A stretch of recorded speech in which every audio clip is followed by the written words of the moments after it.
Good morning.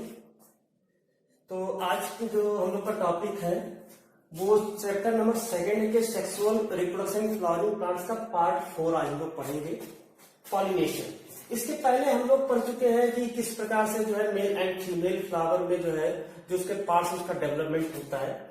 आज जो main हम लोग का टॉपिक है किस प्रकार से जो डेवलपमेंट ऑफ एंथर हुआ था, डेवलपमेंट ऑफ जो फीमेल गैमेट्स थे, उस कैसे जो है वो जो पॉलिन ग्रेन है किस प्रकार से जो है जा करके जो फीमेल फ्लावर उस पर पहुंचता है। तो ये पूरी प्रक्रिया इसको हम लोग पॉलिनेशन कहते हैं।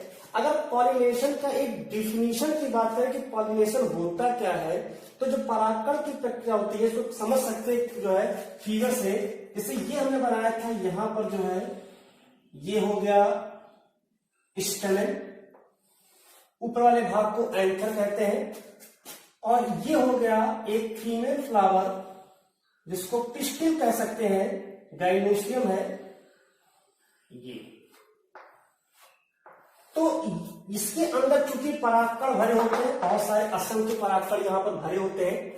ये असंख्य परागकण यहां से जब ये मुक्त होता है, जैसा कि हमने मैच्योर एंथर का जो फिगर बनाए थे, जैसे वो मैच्योर हुआ और ये फटता है तो जितने भी इसके परागकण होते हैं ये परागकण यहां से निकल करके मुक्त होकर के इस स्त्री केसर के वर्तिकाग्र, इसको वर्तिकाग्र नाम दिया गया था, स्टिग्मा, इस स्टिग्मा तक पहुंचते हैं।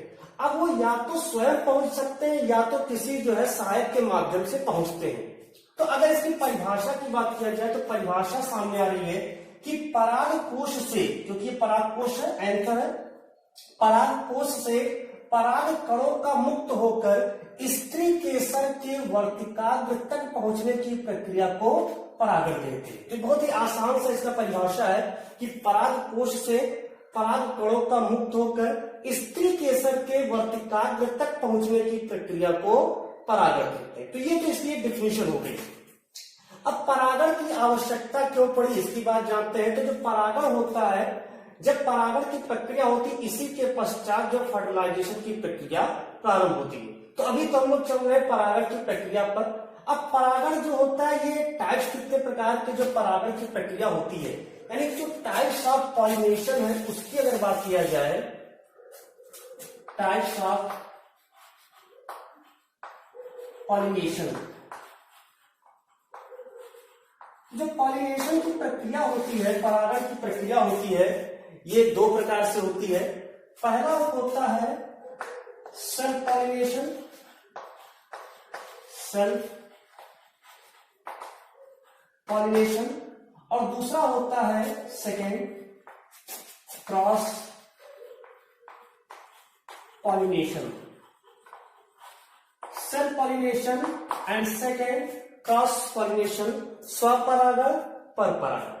पहले हम लोग समझेंगे सेल्फ पॉलिनेशन क्या होता है।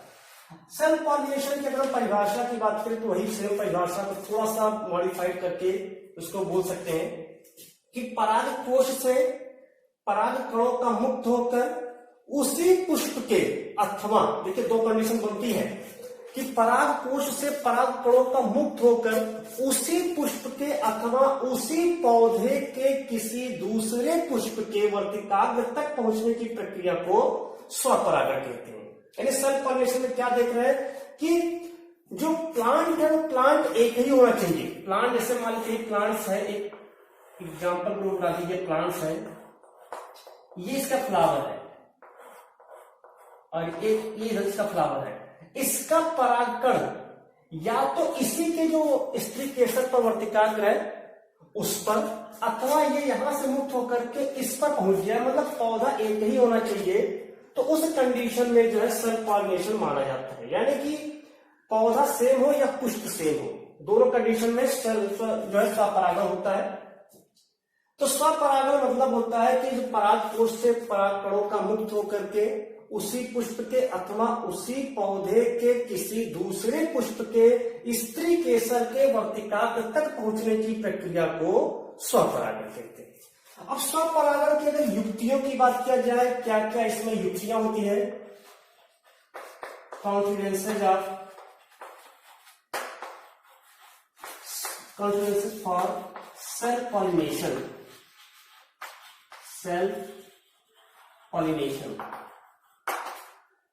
इसकी युक्तियां क्या क्या है कि स्वपरागण होने की दशा क्या क्या है। तो सबसे पहली दशा ऐसी होती है कि जैसे स्वपरागण की दशा कहा जा रहा है कि मतलब किस प्रकार से जो है यहां पर परागण की प्रक्रिया हो सकती है स्वपरागण की। तो सबसे पहली कंडीशन यहां पर आती है कि पुष्प का कैसा होना आवश्यक है, बाइसेक्सुअल, यानी कि बाइसेक्सुअलिटी आवश्यक है, द्विलिंगता। मतलब कि अगर उसको स्वपरागण होना है, स्वपरागण करना है, सेल्फ पॉलिनेशन होना है, तो सबसे पहले उसकी शर्त होगी, उसकी दशा होगी, उसकी युक्ति होगी और वो होगा बाइसेक्सुअलिटी, द्विलिंगता। बाइसेक्सुअलिटी मतलब होता है कि male and female flower both are present in one word, यानी कि एक ही जो पुष्प है, एक ही चक्र में मेल और फीमेल फ्लावर दोनों प्रेजेंट हैं, तो उसको कहते हैं बाइसेक्सुअलिटी या हर्माफ्रोडाइटिस। इसको हर्माफ्रोडाइटिस भी कहते हैं, उभय लिंगता। मतलब कि जहां पर मेल एंड फीमेल फ्लावर एक साथ प्रेजेंट होते हैं। तो पहली कंडीशन कि वो बाइसेक्सुअलिटी होना आवश्यक है। दूसरी कंडीशन होमोगैमी होना आवश्यक है, समकालपक्वता या सकालपक्वता होना आवश्यक है। मतलब क्या कहने का है कि जैसे फ्लावर है, तो ये मान लेते हैं एक फ्लावर है,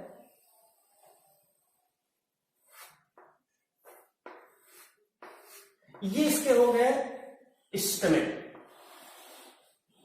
और ये गाइनोसियम, दोनों अगर मान लेते हैं पहले ये पक जाए, मतलब इसका जो है मैच्योर पहले हो जाए, ये मैच्योर बाद में, तो उस दशा में भी सेल्फ पॉलिनेशन नहीं होगा। तो सबसे आवश्यक क्या है कि जो ये पिस्टिल है यानी गाइनोसियम का जो पार्ट है और ये जो स्टेमन है एंड्रोसियम का जो पार्ट है, दोनों का मैच्योरनेस यानी कि जो उसके परिपक्व होने की दशा है वो समान होनी चाहिए, यानी कि वो एक साथ जो है परिपक्व होना चाहिए। तो होमोगैमी आवश्यक है, यानी कि दोनों मेल एंड फीमेल फ्लावर एक साथ परिपक्व होने चाहिए। दूसरी कंडीशन, तीसरी कंडीशन क्या होनी चाहिए, तीसरी कंडीशन में सेल्फ पॉलिनेशन हो जाए। तीसरी कंडीशन कहता है कि पुष्प अगर क्लिस्टोगैमस है पुष्प यानी क्लिस्टोगैमी, निमीलता है यानी कि क्लिस्टोगैमस है फ्लावर, यानी कि पुष्प जो है बंद अवस्था में ही पाया जाता है और उसी बंद अवस्था में ही मेल एंड फीमेल फ्लावर में परागण की प्रक्रिया हो जाती है, यानी कि वो दोनों एकदम समीप पे होते हैं। पुष्प हमेशा बंद रहता है, पुष्प कभी नहीं खिलता है। जैसा कि एग्जाम्पल कोई कहते क्या है ऐसा एग्जाम्पल, तो इसके एग्जाम्पल को बता सकते हो कि जो मूंगफली होता है, अरैखिस हाइपोजिया मूंगफली है, या फिर ऑक्जेलिस है जिसको खट्टी बूटी भी कहते हैं, तो इन पौधों में जो पुष्प होते हैं कभी नहीं खिलते हैं, उनको निमीलिता कहते हैं, निमील पुष्प कहते हैं, यानी कभी भी ना खिलने वाला पुष्प, तो उस कभी नहीं खिलता है, तो उसके परागण निश्चित रूप से स्वपरागण ही वहां पर होगा। ये तीन युक्तियां होती है स्वपरागण की। तो इस तरह से जो स्वपरागण होता है, सबसे पहली कंडीशन वो बाइसेक्सुअल होना चाहिए, दूसरी कंडीशन होमोगैमी होना चाहिए, अगर तीसरी कंडीशन क्लिस्टोगैमस फ्लावर है तो भी वहां पर सेल्फ पॉलिनेशन ही संभव है। तो ये थी पूरी स्वपरागण। दूसरा आते हैं क्रॉस पॉलिनेशन वाले, क्रॉस पॉलिनेशन। क्रॉस पॉलिनेशन पर पराग, परिभाषा समझेंगे, बड़ा आसान सा है कि पराग कोश से पराग कणों का मुक्त होकर किसी उसी जाति के किसी दूसरे पौधे, पराग कोश से पराग कणों का मुक्त होकर उसी जाति के किसी दूसरे पौधे के पुष्प के वर्तिकाग्र तक पहुंचने की प्रक्रिया को क्रॉस पॉलिनेशन कहते हैं। लेकिन यहां पर एक कंडीशन और, अब वहां तक पहुंचेगा कैसे? फिर एक क्वेश्चन दिमाग में आया कि जैसे कहा दिया गया एक फ्लावर यहाँ है, एक फ्लावर काफी दूरी पर है, उसका परागकण निकल करके वहां तक जाना है, तो जाने के लिए कोई ना कोई साधन चाहिए कि नहीं चाहिए। अब हो सकता है वो पौधा जो है जली हो या हो सकता है स्थलीय हो, कैसी अवस्था उसी कंडीशन के आधार पर उसको देखेंगे। तो यहाँ पर एक और शब्द जोड़ सकते हैं कि पराग कोश से पराग कणों का मुक्त होकर विभिन्न सहायकों के माध्यम से उसी जाति के किसी दूसरे पौधे के वर्तिकाग्र तक पहुंचने की प्रक्रिया को पर परागण कहते हैं, क्रॉस पॉलिनेशन कहा जाता है। ये क्रॉस पॉलिनेशन पर परागण की प्रक्रिया होती है। यानी कि फ्लावर कैसा है, फ्लावर जो है अब वो एक लिंगी भी हो सकता है, द्विलिंगी। अब द्विलिंगी में भी एग्जाम्पल हम बताएंगे किस प्रकार से बाइसेक्सुअलिटी होने के बाद भी जो है वहां पर क्रॉस पॉलिनेशन होता है। तो यहां पर सबसे पहले हम यहां पर देख लेंगे इसके कॉन्ट्रीब्यूएंसेस क्या होंगे, यानी इसका जो है युक्तियां क्या क्या होंगी। कॉन्ट्रीब्यूएंसेस फॉर क्रॉस पॉलिनेशन, ये यहां पर जो है कॉन्ट्रीब्यूएंसेस फॉर क्रॉस पॉलिनेशन क्या क्या इसकी युक्तियां होनी चाहिए। तो सबसे पहली युक्ति होनी चाहिए यूनिसेक्सुअलिटी का होना। अब यानी कि अगर मान लेते हैं कि यूनिसेक्सुअल है, जो फ्लावर है वो यूनिसेक्सुअल है, एक लिंगी है, मेल अलग है फीमेल अलग, प्लांट्स है जैसे पपीता होता है, तो वहां पर क्या होगा, वहां पर निश्चित रूप से पर परागण ही है क्योंकि यूनिसेक्सुअलिटी कंडीशन बन रही है। अब यूनिसेक्सुअलिटी भी दो प्रकार की होती है।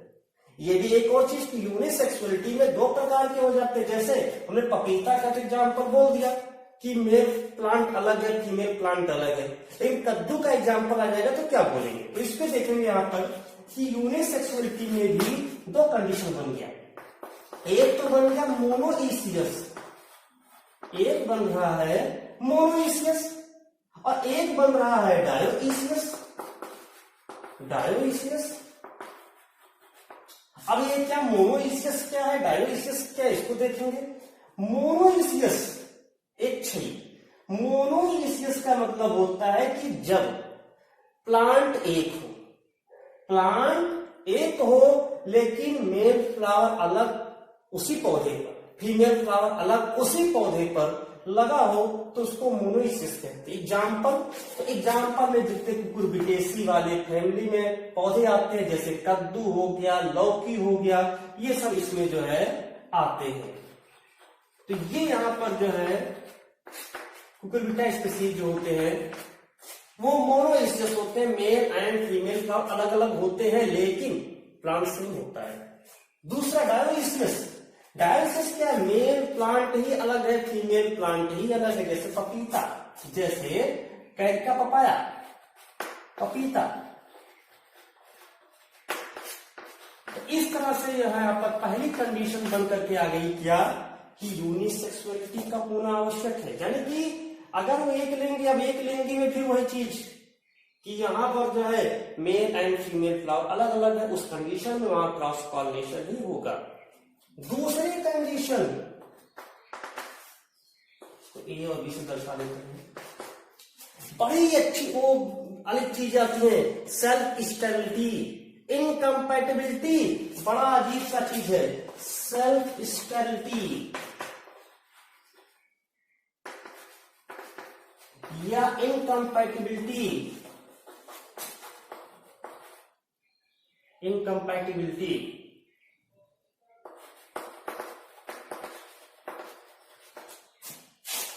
मतलब कह सकते हैं कि स्व अयोग्यता या स्वबंधता, सेल्फ स्टेबिलिटी या इनकम्पैटिबिलिटी। मतलब कि यहां पर जो है कि उसका जो परागकण है वो अपने पुष्प के, जैसे पुष्प तो बाइसेक्सुअल ही, पहले जान ले कि पुष्प बाइसेक्सुअल ही है, लेकिन कंडीशन क्या हो गया कि वो अपना जो उसका जो पुष्प है उसके परागकण अपने ही पुष्प के वर्तिकाग्र को परागित करने में सक्षम नहीं है, वो अक्षम है। यानी कि वो पूरी तरह से कैपेबिलिटी उनके अंदर नहीं है कि वो अपने परागकणों के द्वारा अपने ही पुष्प के वर्तिकाग्र को परागित कर सके। तो पूछेंगे इसका एग्जाम्पल क्या क्या है, तो इसका एग्जाम्पल होता है आलू होता है, पोटैटो, सोलेनम ट्यूबेरोसम, तंबाकू होता है, टोबैको, निकोसियाना टबैकम। तो इस तरह से जो है इसमें सेल्फ स्टेबिलिटी पाई जाता है, स्वबंध्यता होती है। यानी उसी का परागकण, एक ही पुष्प का परागकण अपने पुष्प के जो स्त्री केसर का वर्तिकाग्र है वहां पर पहुंच कर परागण की प्रक्रिया नहीं कर सकता है, तो उसको कहते हैं सेल्फ स्टेरिलिटी। तीसरी कंडीशन क्या आती है? Self poisoning. एक और नया चीज, सेल्फ पॉइजनिंग मतलब कि यहां पर क्या है कि यहां पर जो है स्वयं के लिए क्या कर रहा है? घातक है, सेल्फ पॉइजनिंग है। अब कौन सा ऐसा पुष्प है या क्या काम करता है?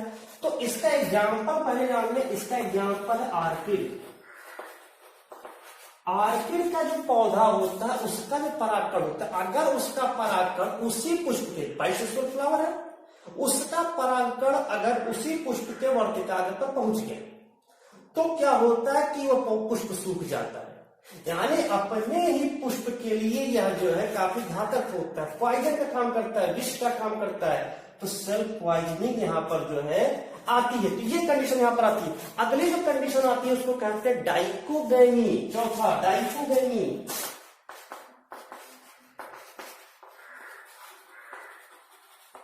अब डाइकोगैमी क्या चीज है, ये चीज यहां पर देखेंगे। डाइकोगैमी का मतलब होता है भिन्न काल पक्वता। जैसे कि हमने यहां पर बताया था होमोगैमी का होना आवश्यक है, समकाल पक्वता का। तो यहां पर क्या है? भिन्न काल पक्वता मतलब कि मेल एंड फीमेल फ्लावर तो एक साथ है, बाइसेक्सुअल फ्लावर भी है, लेकिन फिर भी परागण नहीं हुआ। तो मैंने कहा था यूवेल सेल्फ पॉलिनेशन करना है तो होमोगैमी का होना आवश्यक है। यहां पर क्या है?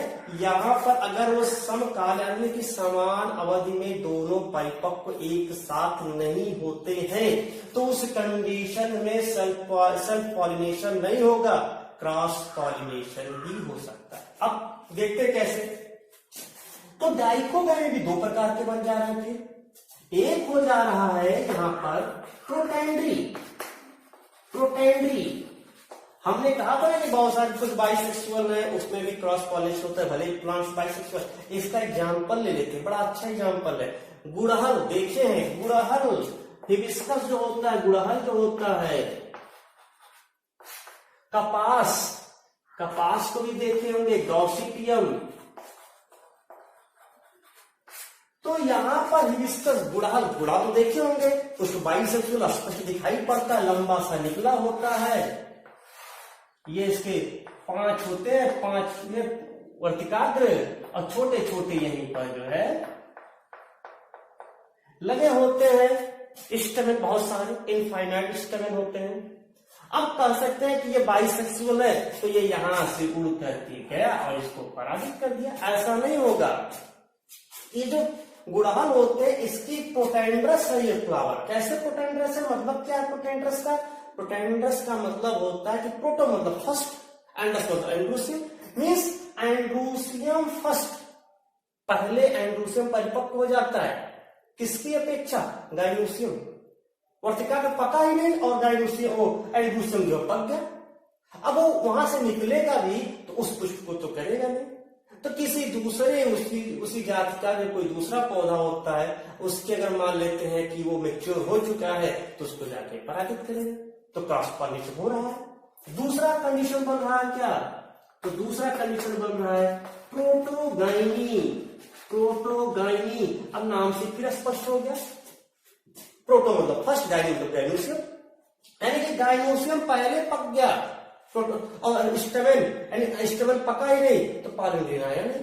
अब पॉलिनेशन आया नहीं तो कौन उसको जो है परागित करेगा? तो परागण के लिए किसी दूसरे, उसी जाति किसी दूसरे पुष्प के परागकण पर निर्भर होता है, यानी क्रॉस पॉलिनेशन हुआ। फिर वह एग्जाम्पल कौन सा है? तो एग्जाम्पल में बरगद आता है, पीपल आता है, यानी कि जो फाइकस स्पीसीज के जातियां होती हैं, ficus species, ficus benghalensis, ficus क्या नाम है, रेटिकुलेटा। तो ये जो है यहाँ पर जो है फाइकस स्पीसीज में आते हैं। तो ये इसकी कंडीशन होते हैं, यानी डाइकोगैमी भिन्न काल पक्वता होती है। तो ये यहाँ पर कुछ कंडीशन, कुछ कॉन्ट्रीब्यूशन जो है बताए गए फॉर इसके लिए self pollination and cross pollination. अब यहाँ पर हमने एक ही और बताया था डिफिनीशन में, याद होगा कि मैंने कहा था कि विभिन्न सहायकों के माध्यम से क्रॉस पॉलिनेशन की समझाए थे। विभिन्न सहायकों के माध्यम से। वो कौन कौन से सहायक है, तो हम लोग यहां पर अब पढ़ेंगे मोड्स ऑफ क्रॉस पॉलिनेशन। अगला टॉपिक है modes of cross pollination.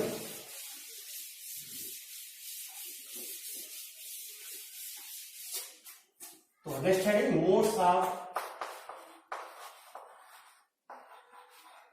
Cross pollination.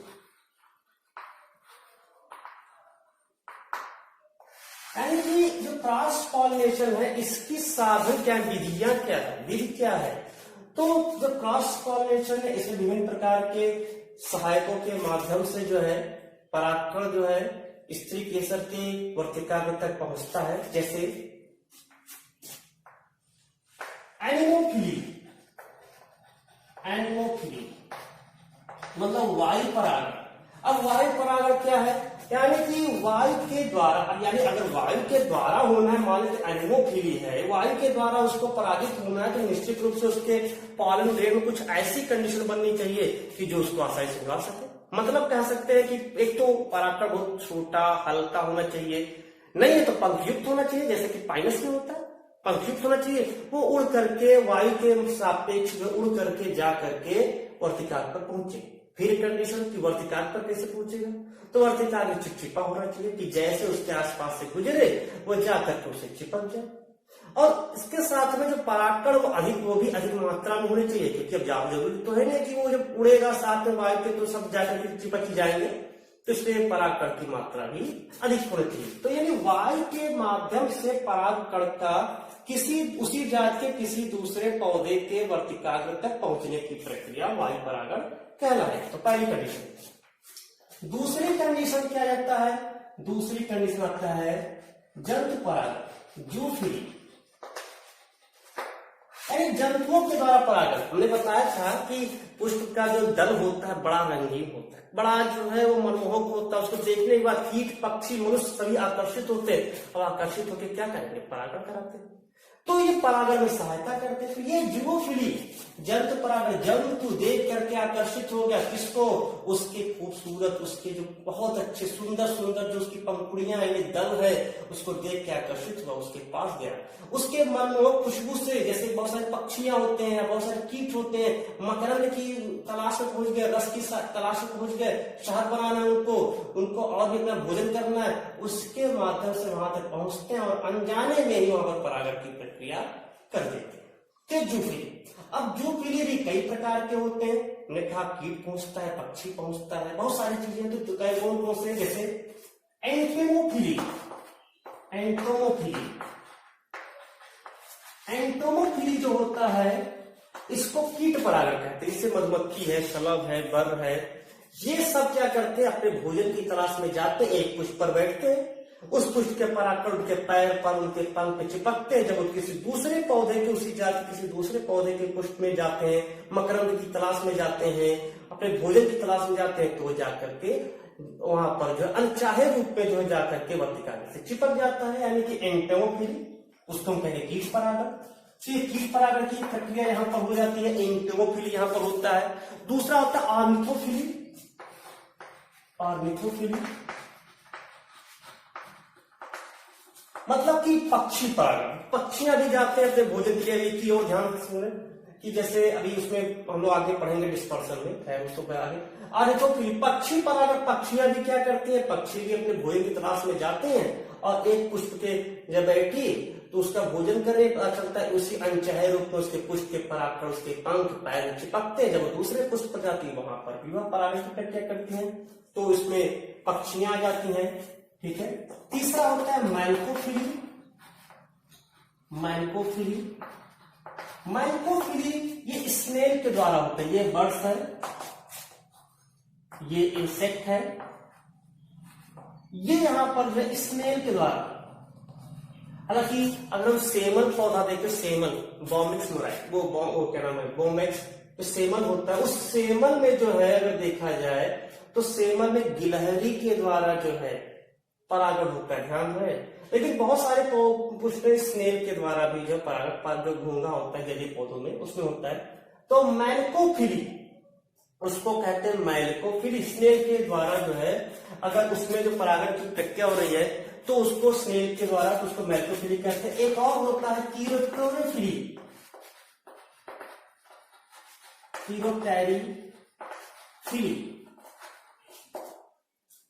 ये जो कीरोप्टेरोफिली होता है ये रात में जो उड़ने वाले चमगादड़ होते हैं यानी बैट, चमगादड़ जब जो है रात में उड़ता है और वो जाकर के परागण की प्रक्रिया में भाग लेता है तो उस प्रकार के जो पौधे होते हैं उसको हम कीरोप्टेरोफिली के नाम से जानते हैं। तो ये जो फीली के द्वारा होता है जंतु परागण।